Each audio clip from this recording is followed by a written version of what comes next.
Wake up, Orlando. I'm Matt Peiken, and this is your newscast for Tuesday, August 12th.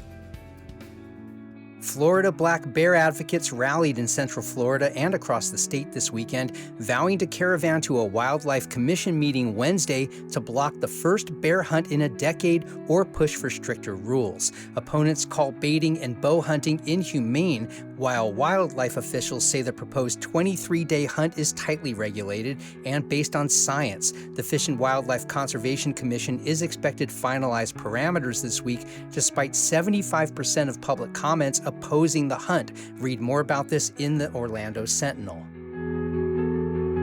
Orange County Public Schools is starting the year with a projected budget gap between $67 and $117 million, driven by state funding changes and rising costs. The district has instituted a hiring freeze for some central office roles and is weighing other cost controls, aiming to protect classroom resources. Officials say they'll refine the numbers once enrollment data is finalized in the coming weeks. The school board will continue budget workshops to address the shortfall during the fall semester. You can read more about this at Spectrum News 13.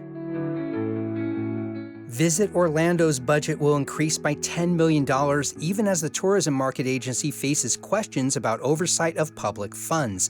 Officials say continued investment is essential to sustaining the region's visitor economy amid growing competition. The increase follows record marketing activity in recent years and comes ahead of county discussions on broader tourism tax allocations. Critics have pressed for greater accountability in spending decisions tied to tourism development dollars. You can read more about this in the Orlando Business Journal.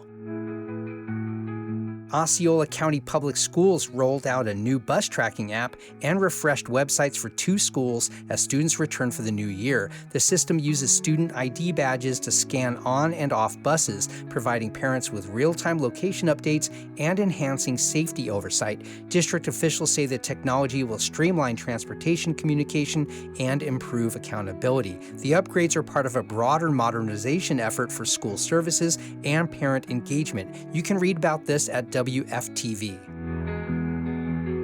And Cirrus aircraft will expand at Kissimmee Gateway Airport, creating around 100 new jobs in general aviation services, training, and support. City leaders say the multi-million-dollar project bolsters Kissimmee's role as a hub for aviation businesses and could attract further private investment. The expansion builds on Cirrus's existing Central Florida presence and is expected to spur additional infrastructure improvements around the airport. Project permitting and incentive approvals will move forward in coming months. Read more about this in the Business Journal.